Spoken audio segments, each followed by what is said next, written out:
자, 저희 교회의 미션 스테이트먼트, 우리 교회의 비전 선언문입니다. 기억나십니까? 우리 멤버십, 우리 교회 멤버들은 다 알고 있습니다. 우리 오늘 장로님이 어떻게 저하고 마음이 서로 맞춰서 그런지 그냥 그 기도 가운데 미션 스테이트먼트를 딱 얘기해 주셨어요. 아마 우리 교회 교인들은 다 이 미션 스테이트먼트가 비전 선언문이 젖어 있습니다. 맞습니까? 예, 젖어 있습니다. 뭡니까? 시작. 예배 감격으로 변화받아 열방을 섬기자, 이렇게 한번 합니다. 자로 끝냅니다. 다시 한 번 더 크게 외치면 시작. 예배의 감격으로 변화받아 열방을 섬기자.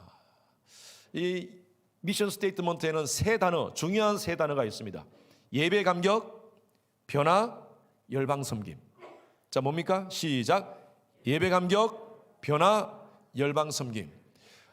제가 저희 주님의 교회 사역을 시작하면서 15년 전에 이 미션 스테이트먼트를 여러분들에게 던지고, 그리고 이 목적으로 저희 교회가 지금까지 달려왔습니다.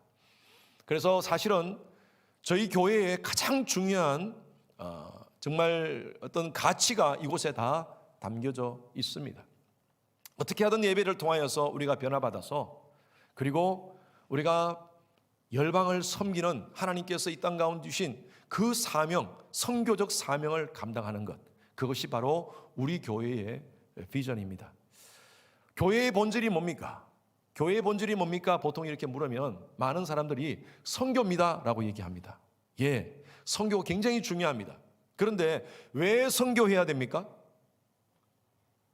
늘 제가 말씀드리죠. 왜 우리가 선교를 해야 됩니까?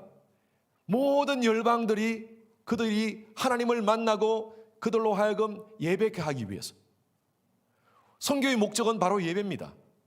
예배를 통하여서 그들로 하여금 우리 요한계시록 마지막의 말씀과 같이 선교를 통하여 수많은 사람들이 하나님께로 돌아와 예배를 통하여 하나님께 영광 돌리고 하는 것이 바로 우리 교회가 해야 될 본질적 사명입니다. 그래서 저는 지난 15년 동안 이것을 외쳤던 것입니다.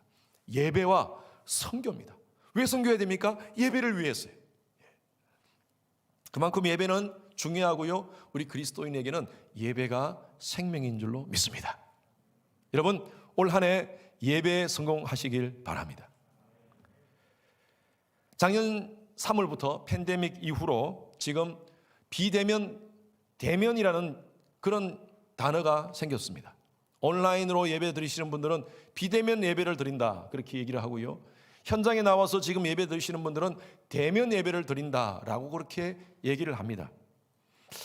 그렇지만요, 사실은요, 이건 우리 사람 기준입니다. 사람 기준. 우리가 서로 만나서 하면 대면 예배, 또 떨어져서 온라인으로 예배 드리면 비대면 예배라고 얘기를 하지만, 사실은요, 예배는요 모두가 대면 예배가 되어야 됩니다.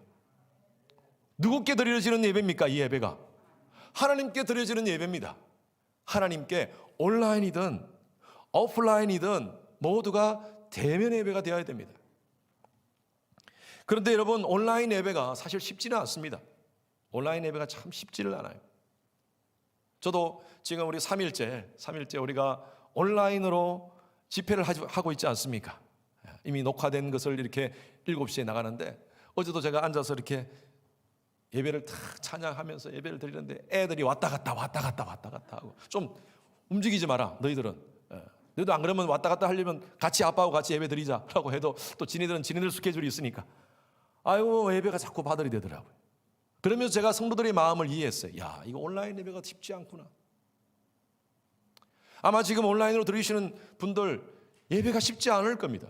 예배가 쉽지 않을 거예요. 처음에는 그래도 우리가 시작할 때 옷도 좀 제대로 갖춰 입고 자세도 좀 제대로 하고 먹을 것 같은 것도 안 놓고 꼭 우리가 예배 드리듯이 그렇게 드렸지 않습니까? 그런데 지금 9개월, 10개월이 지나가면서 여러분 예배 자세가 어떻게 돼가고 있습니까? 어쩌면 정말 이 훼손되지 않는지 모르겠습니다. 우리의 예배 자세가 흐트러지면요, 하나님께 대한 대면이 달라져요. 하나님을 대면하지 못하게 돼요. 예배는 굉장히 중요합니다. 그래서 아마 우리 현장 예배로 오시는 분들 가운데서는 더 이상 나는 온라인 예배 못 드리겠다 해서 이렇게 나와서 예배를 드리는 줄로 압니다. 또 어떤 가정은요, 아이들 서로, 부부끼리 서로 아이 집에서 보면서 한 주는 남편, 한 주는 아내 이렇게 나와서 예배 드리는 분들도 계십니다. 또 온 가족이 나와서 이렇게 예배를 드립니다. 어떻게 하든 드립니다. 왜 이렇게 드려야 됩니까? 그리스도인에게는요, 아까 제가 말씀드렸다시피 이 예배는요, 목숨과 같은 것입니다. 그런 많은 요즘 그런 얘기가 나와요. 온라인 예배 너무 좋다, 너무 편하고 좋다. 여러분, 편해서 좋다, 여러분 위험합니다. 온라인 예배를 통해서 여러분 예배 잘 드리고 정말 나는 온라인 예배를 통해서 하나님을 대면할 수 있다, 계속 드리십시오. 온라인 예배 좋아요. 그런데 우리 인간이 얼마나 연약한 존재입니까? 그래서 우리가 자꾸 흐트러지기 때문에 내 자신을 추스려서 쳐서 복종하기 위해서 이렇게 위험하지만 마스크를 끼고 불편하지만 이렇게 나와서 예배를 드리는 것입니다. 그만큼 우리에게 예배가 중요하기 때문입니다. 저는요, 여러분들이 온라인이든 오프라인이든 지금 이 상황 속에서 다 나오라고 제가 말씀드리지 않겠습니다. 그러나 어떻게 하든 하나님을 대면하는 예배를 드리시는 여러분 되시길 주님 여러분으로 축원합니다. 이사야는요, 기원전 8세기경의 선지자였습니다. 그 당시에 왕은 우시아였습니다. 우시아는 굉장히 하나님을 잘 섬겼던 왕이었다가 나중에 굉장히 교만해졌습니다. 그래서 하나님이 우시아에게 벌을 내립니다. 문둥병이 걸리고 결과적으로 죽습니다. 근데 그 죽음의 이유가 뭐냐면 잘못된 하나님 앞에 드리시는 예배 때문입니다. 그 당시에 이스라엘 백성들 가운데 종교 지도자들은요, 하나님을 예배를 드리는데 예배가 종교적인 행사가 되어버렸어요. 의식이 되어버렸어요. 그래서 이사야서 1장에 보면 하나님께서 더 이상 내 마당들 밟지 마라, 그렇게 무성의하게 드려지는 의미 없는, 나를 대면하지 않는 예배 아무 의미가 없다 라고 하나님께서 말씀하시는 장면이 나옵니다. 이사야는 이 상황 속에서 오늘 본문 말씀이 바로 그런 백그라운드 가운데 하나님을 예배하는 장면이 나옵니다. 저는 오늘 이 말씀을 묵상하면서 여러분들의 예배 자세를 한 번 더 점검하고 현장 예배를 드리던 또 여러분들 각자의 처소에서 예배를 드리던 하나님을 대면하고자 하는 그런 열망이 있는 그런 예배를 결단하는 시간 되시기를 주님의 이름으로 축원합니다. 예배는요, 아까 제가 말씀드렸다시피 우리 세 단어 기억하십시오. 예배는 감격이 있어야 됩니다. 드라마를 보고 울면서, 영화를 보고 울면서, 예배를 드릴 때 찬양하면서 하나님 말씀을 들을 때 여러분 우리 마음 가운데 감동이 없습니까? 어쩌면 우리가 좀 문제가 아닌지 모르겠어요. 세속적인 그런 다른 일들을 하면서 감동되는 건 감동받았다 그러는데 하나님 말씀을 듣고 예배를 드리는 이 상황 속에 여러분 감격이 없습니까? 우리가 왜 감격을 가져야 됩니까? 오늘 이 이사야는요, 엄청난 예배의 감격 가운데 거합니다. 자, 오늘 읽었던 본문 말씀 3절, 4절 이어서 같이 한번 읽어보겠습니다. 3절과 이어서 4절까지 있습니다. 시작. 서로 불러 이르되 거룩하다 거룩하다 거룩하다 만군의 여호와여, 그의 영광이 온 땅에 충만하도다 하더라. 이같이 화답하는 자의 소리로 말미암아 문지방의 터가 요동하며 성전의 연기가 충만하더라. 이사야가 성전 앞에 들어갑니다. 성전에 들어와서 성전 안으로 들어와서 예배를 드리는데 엄청난 하나님의 임재를 경험합니다. 저는 이 예배가 너무너무 부럽습니다. 우리의 모든 예배, 2021년 우리가 드려지는 모든 예배가 이러한 하나님의 임재를 경험하는 예배가 되기를 주님의 이름으로 축원합니다. 성경의 연기, 구름, 성전 안에서 연기와 구름을 얘기할 때는요, 하나님의 임재를 상징합니다. 하나님의 임재가 충만하게, 연기가 충만하다 그랬죠. 성전에 충만한 그런 가운데 천사들이 와서 하나님을 찬양하는데, 6날개로 날개짓을 하면서 찬양하는데 두 날개는 눈을 가리고 두 날개는 발을 가리고 그 영광의 하나님 앞에서 두 날개는 날면서 하나님을 찬양하는데 거룩하다 거룩하다 거룩하다 그렇게 하니까요, 문지방의 터가 요동하면서 엄청난 하나님의 임재가 가득했다는 것입니다. 그리고 5절 말씀 우리가 이따가 읽겠지만, 내가 만군의 여호와이신 왕을 배웠습니다. 대면 예배 드렸다는 거예요. 대면 예배. 여러분, 가정이든요 온라인 예배든 또 이렇게 나와서 현장으로 이곳에서 와서 예배를 드리든요, 여러분 그곳이 지성소가 되기를 바랍니다. 여러분, 지성소는 하나님을 만나는 곳입니다. 가정에서 예배드리도 여러분들이 지성소를 만들 수 있어요. 철저하게 하나님 중심으로 하나님 바라보면서 집중해서 하나님 말씀 받고 최선을 다하여 하나님 찬양하면 그 자리가 여러분 지성소가 될 수가 있습니다. 쉽지는 않지만요, 오히려 어쩌면요, 현장 예배 나와서 우리가 옷을 차려입고 드라이브를 하고 나와서 예배 드리는 것보다 가정에서 하나님께 하나님을 대면하는 예배를 드리는 것이 2배, 3배, 4배 아니 10배 정도 어려울 거예요. 어렵습니다. 하나님이 그 자리에서 말씀하시겠다 그랬어요. 출애굽기 29장 42절에 보니까 내가 거기에서 너희를 만날 것이고 거기에서 너에게 말하겠다. 하나님은요, 하나님의 백성들이 공동체의 공간에서 예배드리기를 원합니다. 성경을 다 보면요, 공동체적 공간에서 예배드리기를 원해요. 우리는 이곳에서 예배드리는 곳을 뭐라 그럽니까? 예배당이라 그럽니다. 과거에는 성전이라 그러고 성소라고 그러고 그렇게 표현했었죠. 하나님은요, 어떤 장소에서 하나님이 정한 장소에서 나와서 예배드리기를 원하십니다. 왜? 우리가 따로 예배드린다는 것이 쉽지 않은 걸 하나님이 너무나 잘 알고 계시기 때문입니다. 우리는 지금 이 온라인 예배드리는 것은 차선입니다. 차선. 편하니까 예배를 계속 그렇게 온라인으로 드리겠다. 앞으로 저희 교회도 백신이 나오고 모든 것들이 다 정상화되더라도 온라인 예배는 계속 할 겁니다. 하겠습니다. 그렇지만요, 여러분들의 편함을 위해서 하는 것이 아닙니다. 어쩔 수 없이 예배 시간이 안 되는 분들, 예배 현장 예배에 나와서 예배를 못 들으시는 분들을 위해서 저희들은 온라인 예배는 계속 할 것입니다. 그러나 여러분, 이 자리를 사모하시기 바랍니다. 하나님이 말씀하시는 장소입니다.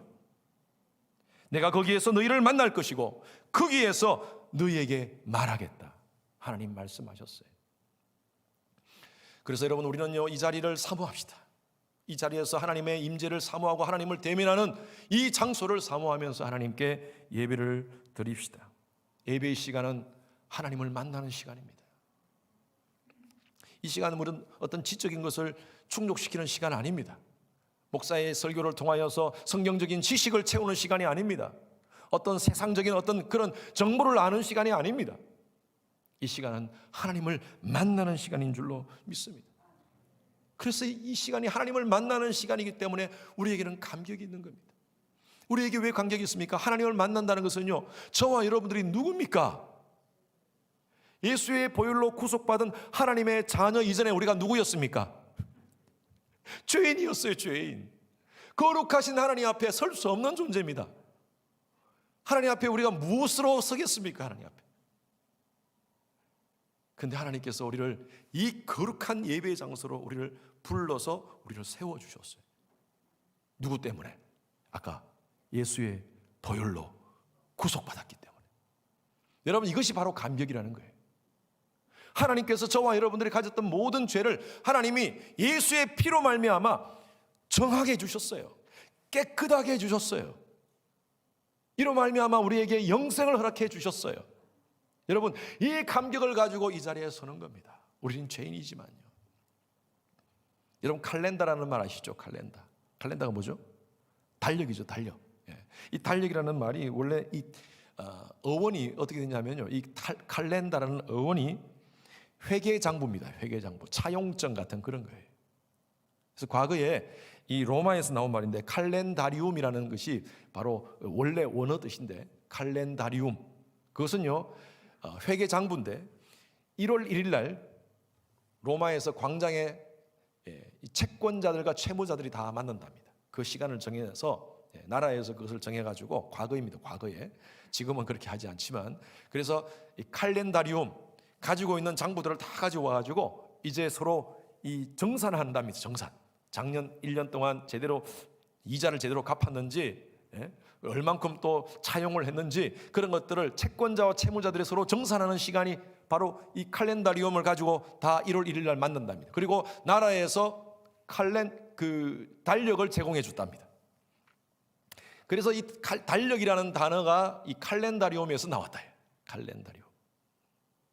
그런데 그 장소에서 막 그냥 채권자를 닥달을 해가지고 돈을 뜯어내는 그런 채무자를 닥달을 해가지고 돈을 뜯어내는 채권자가 있는가 하면 어떤 채권자는요 너무너무 갚기 힘드니까 용서해 준다는 거예요. 자, 차용증을 쫙 잡아 찢어버리고 자, 잘 사십시오 1년 동안. 그리고 나중에 갚을 수 있으면 갚아주세요. 그렇게 해서 딱 정리를 해주는 날이랍니다. 여러분, 이 예배의 시간은요 바로 우리가 그것을 의식하는 시간이에요. 하나님이 우리에게 이 차용증을 들고 칼렌다리움을 들고 우리에게 쓰셨어요. 그리고 다 paid all. 다 아닌데요. 하나님, 전 여전히 죄인인데요. 괜찮아. 예수 안에서 네가 예수를 믿고 십자가의 은혜를 체험했기 때문에 내가 이 모든 차용증을 찢겠다. 쫙 찢은 거예요. 여러분, 감격이 있지 않습니까? 이 놀라운 하나님의 은혜의 감격을 가지고 이 시간 하나님께 나오는 시간이에요. 여러분, 이 차용증을 찢은 것은 그냥 찢어주신 게 아니에요. 독생자를 저와 여러분들을 위해서 이 땅 가운데 보내주셔서 십자가에 달려 죽게 하시고 누구든지 그 예수 그리스도를 주라 믿는 자들에게는 이 놀라운 은혜를 주셨다는 것입니다.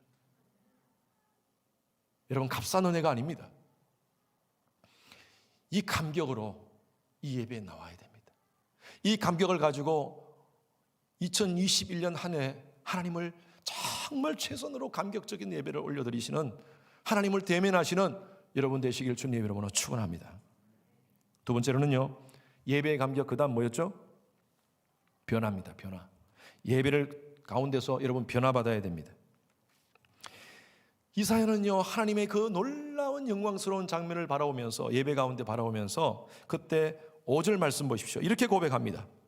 시작. 그때에 내가 말하되 화로다 나여 망하게 되었도다. 나는 입술이 부정한 사람이요 나는 입술이 부정한 백성 중에 거할 줄 아면서 만군의 여호와이신 왕을 배웠음이로다 하였더라. 이사야는 하나님의 그 영광스러운 장면을 바라보면서 자기를 봅니다. 하나님을 대면하니까요 자기의 실존을 바라보게 되는 거예요. 내가 누군가, 말씀드린 대로 내가 죄인이구나, 내가 철저하게 죄인이구나. 여러분, 예배를 통해서 우리가 이거 깨달아야 돼요. 철저하게 죄인, 망하게 되었도다. 이건 뭡니까? 영광스러운 하나님 앞에 내 자신을 보면서 나는 너무나 큰 죄를 저질렀구나, 나는 이제 죽었구나, 내 입술이 부정하다, 내가 입으로 지었던 모든 죄악들 하나님 용서하여 주시옵소서. 자기 자신을 발견하는 시간이에요. 여러분, 참된 예배는요 내 자아를 죽이는 행위부터 시작돼야 됩니다. 레위기 말씀을 보면 여러 가지 예배의 장면이 나오는데 모두가 피 흘림을 요구합니다. 죽어야 돼요. 그런데 하나님께서 우리가 하나님께 나올 때, 과거의 구약에도 마찬가지입니다. 구약에서도 이스라엘 백성들이 나올 때 이스라엘 백성들의 죄 때문에 그들의 피를 요구해서 하나님이 그들을 다 죽였습니까? 아니에요. 그들 대신에 다른 것을 죽게 해요. 그래서 어린 양을 잡아다가 피를 흘리게 합니다. 성경을 보면요, 레위기서에 보면 어린 양을 잡아다가 피를 흘리게 하고 피를 다 끌어냅니다. 그리고 그 가죽을 벗깁니다. 너무 잔인하죠? 이건 다 누가 했는 줄 아세요? 제사장이었습니다. 만약 지금까지 이걸 지금 한다면 제가 비유가 참 약하거든요. 이거 못할 것 같아요, 제가. 근데 감사하게도 지금은 안 해서 너무나 감사한지, 과거에는 제사장이 이걸 다 했어요. 가죽을 벗기고 안에 내장을 다 드러내고, 그리고 마지막에 그 모든 것을 단 위에 올려놓고, 번제단에 올려놓고 싹 태웁니다. 아니, 태울 걸 그냥 통째로 그냥 태우시지 왜 그렇게 하시나? 여러분, 여기는 전부 다 의미가 있습니다. 피를 냅니다. 그리고 다 깨끗하게 내장을 정리합니다. 그리고 싹 태웁니다. 이거는요 철저하게 하나님 앞에서 나를 죽이라는 거예요. 그런데 우리가 죽을 수 없잖아요. 하나님이 우리를 다 죽이지 않잖아요. 그래서 대신 어린 양을 죽게 한 거예요. 신약으로 넘어오면서 예수 그리스도가 이 땅 가운데 오셔가지고 바로 그 레위기서에 있었던 그 모든 제사가 예수를 상징하는 것이었어요. 예수님께서 우리를 위해서 어린 양이 되어주셨어요. 대신 죽으셨어요. 그래서 하나님이 누구든지 예수 그리스도를 주라 고백하면 하나님께서 영생으로 우리를 이끌어 주신다고 약속해 주셨습니다. 이것은 하나님의 은혜입니다. 내가 대신 죽어야 되는데 죽지 않고 예수님께서 대신 죽어주셨어요. 마찬가지로 우리가 이 예배를 통하여서 내 자신이 죽는 훈련을 해야 돼요. 나의 인격과 나의 가치관과 나의 세상적인 그러한 모든 세속관 주님 앞에 다 끌어내야 돼요. 로마서 12장 1절 말씀, 제가 작년에 함께 로마서를 말씀하면서 계속 제가 강조했죠. 하나님이 기뻐하시는 거룩한 산 제물로 드리라. 우리는 신약시대에 좀 살고 있습니다. 과거의 구약시대의 예배 의식은 바뀌었습니다. 그러나 의미는 변하지 않습니다. 여러분, 이 시간은요, 늘 제가 말씀드렸다시피 우리의 지정의를 하나님께 굴복하는 시간이에요. 여러분, 예배드리면서 아직도 내 지성이 살아있습니까? 내 경험이 살아있습니까? 그런 분들이 있어요. 성경 말씀 들으면서 저게 어떻게 과학적으로 맞나? 어떻게 이성적으로 맞나? 저게 합리적으로 맞나? 그것 따지고 있으면요, 늘 바짝바짝 나는 살아있는 거예요, 예배 시간에. 여러분, 천지 만물을 창조하신 전능하신 하나님 앞에 인간은 아무것도 아닌 존재인데 얼마나 내가 알고 있는 알량한 지식을 가지고 하나님을 판단하는지, 하나님 말씀이 이렇다 저렇다 판단하고 옳다 그러다 판단하는 건지. 여러분, 인간의 지성과 인간의 이성과 인간의 과학과 하나님 말씀에 부닥치면 무엇이 드러나야 됩니까? 하나님 말씀이 나타나야 돼요. 인간의 이성을 접어야 돼요. 그런데 우리는요, 하나님 말씀에 우리의 지식과 과학이 부닥치면요, 과학을 주장합니다. 우리의 이성을 주장합니다. 그러니까 예배를 통해서 하나님을 못 만나는 거예요. 계속 감동이 없는 거예요. 내 자신이 안 죽었으니까, 아직도 안 죽었으니까. 그러면서 얼마나 우리는 다른 사람을 판단하는 게 좋은지 몰라요. 좋아하는지 몰라요. 내가 아직도 살아있으니까 다른 사람을 자꾸 나의 뜻대로 판단하는 거예요. 저 사람이 저렇다, 저 사람이 저렇다, 저 사람의 신앙이 어떻다. 여러분, 정말 주 앞에서 정결타고 자랑치 못할 거예요. 아멘. 우리가 십자가 앞에서 하나님의 임재 앞에 부닥치면요, 내 자신을 드러낼 수 있는 게 아무것도 없어요. 내가 드러낼 수 있는 게 없어요. 오라 나는 공고한 자로다. 오늘 이 이사야의 고백과 같이 오라 하나님 나는 망하게 되었도다. 6절 7절 말씀 계속 한번 읽어봅시다. 같이 시작. 그때 그 서랍 중에 하나가 부젓가락으로 제단에서 집은 바 핀 숯을 손에 가지고 내게로 날아와서 그것을 내 입술에 대며 이르되 보라 이것이 내 입에 닿았으니 내 악이 제하여졌고 내 죄가 사하여졌느니라 하였느니라. 이때 하나님 앞에서 놀라운 변화를 경험하는 거예요. 하나님, 나는 죄인입니다. 나는 지금 하나님 앞에서 죽었습니다. 그때 하나님께서 용서를 해주시는 거예요. 내 악이 제하여졌고 내 죄가 사하여졌느니라. 여러분, 예배 시간은요, 우리의 철저한 죄악된 모습을 하나님께 들키는 시간입니다. 덮지 마세요. 우리가 부르는 찬양 있죠. 내 모습 이대로 주 받으옵소서. 하나님, 내 모습 이대로 이 시간 주님께 나아갑니다. 그럴 때 하나님께서 이 용서의 은혜를 우리에게 부어주시는 줄로 믿습니다. 예배를 제대로 드리지 못하면요, 늘 이 갈등 가운데 있습니다. 하나님을 만나지 못하고 하나님을 이 시간 예배에 나오더라도 온라인으로 예배를 드리더라도 늘 하나님께 낯을 들 수가 없어요. 왠지 아세요? 죄 때문입니다. 창세기 4장에 보면 우리가 잘 아는 스토리가 나옵니다. 가인이 아벨을 죽이고요, 하나님께서 가인에게 나타나서 내 아우 아벨이 어디 있느냐 그렇게 얘기를 합니다. 그러면서 하나님께서 가인의 중심을 보시고 말씀하십니다. 4장 7절 말씀 보십시오. 같이 시작. 내가 선을 행하면 어찌 낯을 들지 못하느냐. 선을 행하지 아니하면 죄가 문에 엎드러져 있느니라. 죄가 너를 원하나 너는 죄를 다스릴지니라. 이 말씀은 뭐냐면 죄는 계속 우리를 공격하고 있어요. 우리는 죄를 컨트롤해야 돼. 죄를 이겨야 돼. 하나님 말씀으로 이겨야 되는 줄로 믿습니다. 하나님께서 가인을 향하여 그렇게 말하니까요, 가인이 낯을 못 들어요. 얼굴을 못 들어요, 하나님 앞에. 왜 이랬습니까? 예배 때문 아닙니까? 예배 때문에 이렇게 싸웠어요. 동생하고 싸운 것도 아니고 일방적으로 죽여버렸죠. 하나님을 만나지 못하는 대면 예배를, 하나님을 대면하지 못하는 예배를 드리니까, 형식과 타성에 젖은 예배를 드리니까 그 마음이, 양심이 굳었어요. 지금 한국에도 뭐 정치인들 보십시오. 그러지 않습니까? 자기 적은 과거에 자기가 얘기했던 사람이 자기라고, 그 사람이라고. 다 자기 지금 와서는 딴 얘기하고 거짓말하고 덮고. 하나님 다 보십니다. 하나님이 내 아우 아벨이 어디 있느냐 물었을 때 가인이 뭐라고 얘기합니까?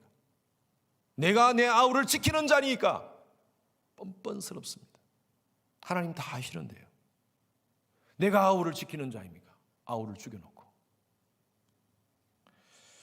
여러분, 그러지 맙시다. 이 예배 때 정말 우리 자신을 한번 주님 앞에 각을 떱시다. 각을 떠. 철저하게 각을 떠서 하나님께 다 내어놓읍시다. 그럴 때 하나님의 치유를 경험하는 여러분들의 예배가 되기를 주님의 이름으로 축원합니다. 저는 지금 목회를 하면서 수많은 분들이 예배를 통해서 하나님을 인격적으로 만나고, 예배를 통해서 그의 삶이 변하고, 태도가 변하고, 가치관이 변하고, 가정이 변하는 놀라운 역사를 저는 봤습니다.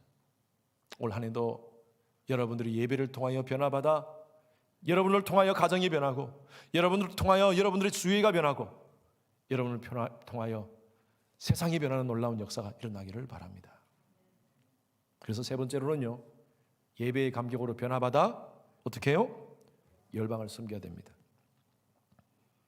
이사야는요, 하나님을 대면하고, 그리고 그가 그 심령의 죄악된 모든 것을 하나님 앞에서 용서받고, 그리고 변화받습니다. 그리고 6장 8절 말씀, 우리가 너무나 잘 아는 말씀이죠. 시작. 내가 또 주의 목소리를 들으니 주께서 이르시되 내가 누구를 보내며 누가 우리를 위하여 갈고 하시니 그때에 내가 이르되 내가 여기 있나이다 나를 보내소서 하였더니. 하나님께서 내가 저 죽어가는 영혼들을 살리고 싶어서 내가 누구를 보내고 싶다. 저기 많은 사람들이 고통하고 아파하고 힘들어하고 곤고한 가운데 있는데 저들을 위하여 내가 누구를 보내고 싶다 할 때, 주님 우리 최단호님을 보내소서. 나는 너무 바쁩니다. 우리 저기 계시는 우리 지집사님을 보내소서. 그렇게 하지 않고요, 주님 쟤를 보내소서 하지 않고요, 뭐예요? 주님 제가 여기 있사오니 나를 보내소서. 나의 마음 나의 몸 주께 드리오니. 그 찬양이 바로 여기서 나온 말이에요.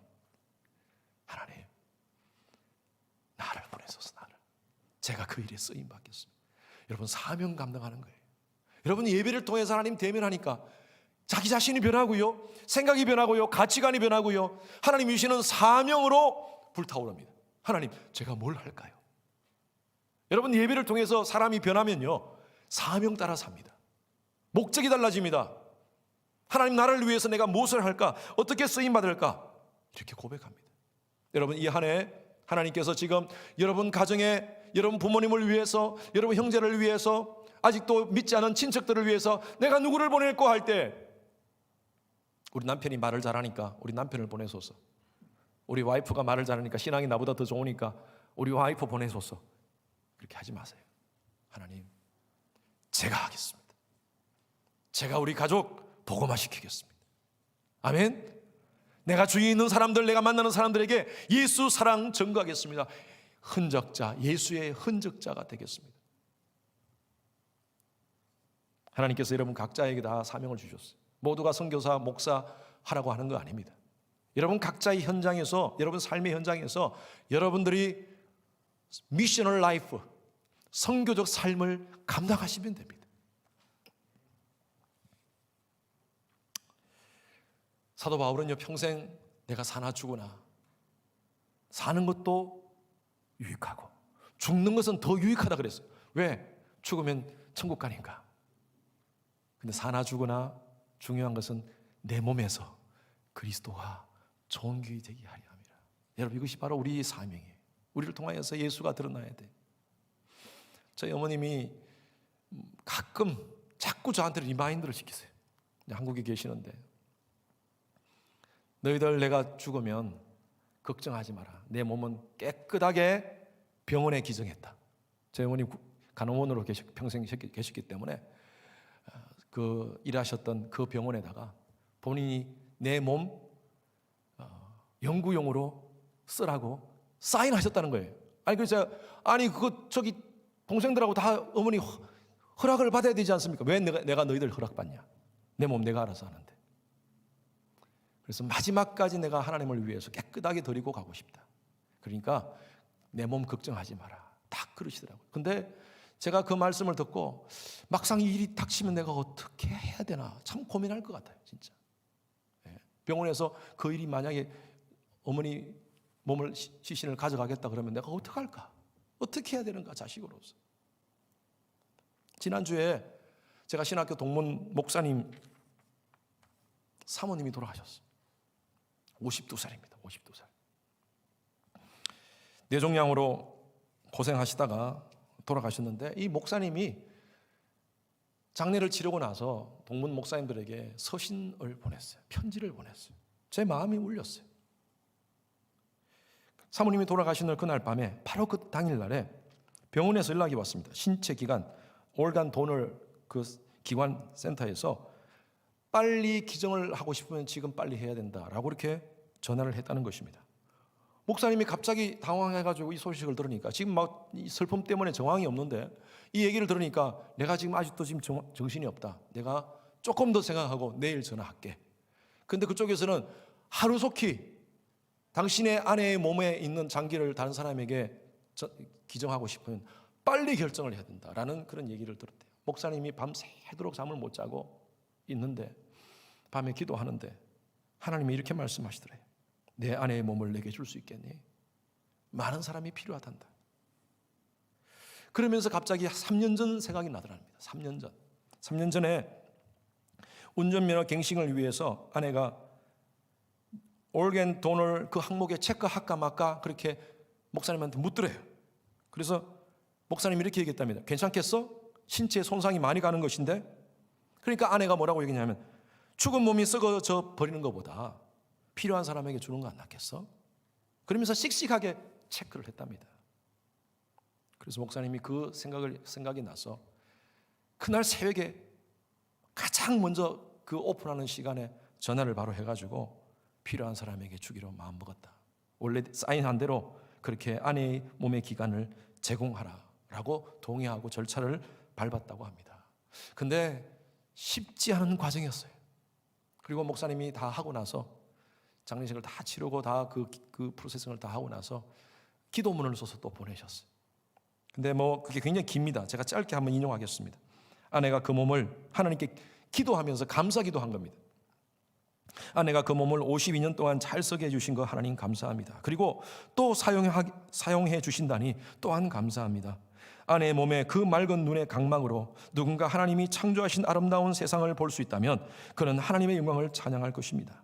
아내의 몸에 그 건강한 팔과 다리의 뼈로 누군가 힘있게 일어설 수 있다면 그는 하나님 나라를 위해서 온 힘 다해 충성할 것입니다. 중략합니다. 아내의 몸의 신체 기관의 그 어떤 부분이라도 필요한 사람이 있다면 하나님의 영광을 위해 써주실 것을 알고 감사를 드립니다. 여러분 쉽지 않습니다. 그러나 사도 바울이 고백했던 것과 같이 우리는 사나 죽으나 그리스도인들은요 그리스도를 존귀 여기고 세상을 섬기는 일에 쓰임받아야 될 줄로 믿습니다. 여러분 짧은 인생 여기에 너무너무 집착하지 맙시다. 물론 열심히 살아야 됩니다. 우리 열심히 아이들 잘 키우고요 잘 자녀 양육하고 또 우리가 맡겨진 일들 열심히 해야 됩니다. 그렇지만 이 짧은 70년, 80년, 90년 이 생애에 우리 목숨 걸지 맙시다. 우리에게는 영원히 있는 줄로 믿습니다.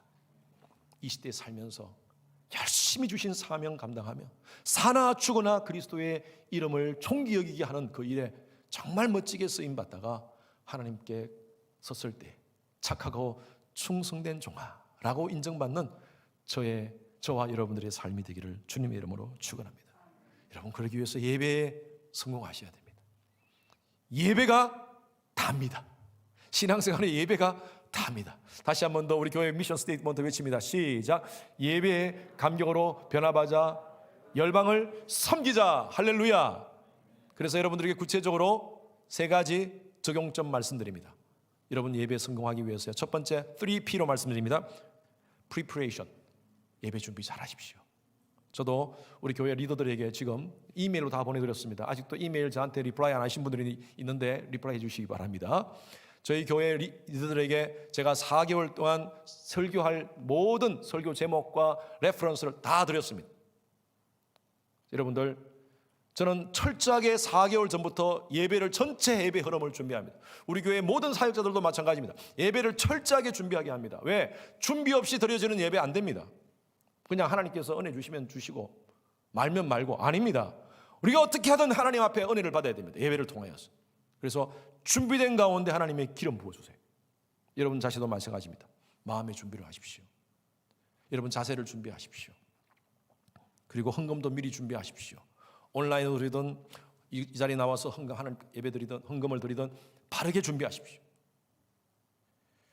시간 엄수하십시오. punctuality. 여러분 시간을 엄수하시기 바랍니다. 예배 시간 8시 15분, 11시 15분 여러분 정확하게 올 한 해 하나님께 바르게 예배 드립시다. 가정에서 온라인 예배 드리는 거 쉽지 않습니다.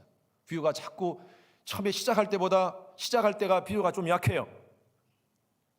가면 갈수록 높아져요. 설교 때가 가장 높아요. 그러지 마십시다. 예배는 언제부터 드리느냐? 오프닝 찬양부터 예배 시간입니다. 그 시간부터 하나님께서 받으시는 시간이고 그 시간부터 하나님을 예배하는, 하나님을 대면하는 시간인 줄로 믿습니다. 바르게 하나님께 온전히 드립시다. 3번째는 패션입니다. 패션. 여러분 최선을 다하여 드립시다. 정성을 다하여 드립시다. 중간에 셀폰 확인하지 마세요. 카톡 확인하지 마십시오. 다 예배 방해되는 것 멀어놓고 하나님께만 집중해서 정말 이 3P를 통하여 올 한 해 예배의 흔적자로서 성공하시는 여러분 되시길 주님 이름으로 축원합니다. 여러분 예배는요 아까 말씀드렸다시피 하나님께 우리가 굴복하는 시간입니다. 하나님께 우리의 지정의를 내려놓고 천지 만물을 창조하신 창조주 하나님 앞에 우리 자신을 surrender하는 시간이에요. 여러분 예배를 통하여 하나님께 surrender 해보십시오. 하나님 하늘의 신령한 복과 땅의 기름진 복으로 여러분들의 예배를 채워주시리라 믿습니다. 우리 찬양 마지막으로 함께 부르고 마치도록 하겠습니다. 내게 있는 모든 것을 아낌없이 드리네. 사랑하고 의지하여 주만 따라가. 그 다음은 우리 영어로 부르겠습니다. I surrender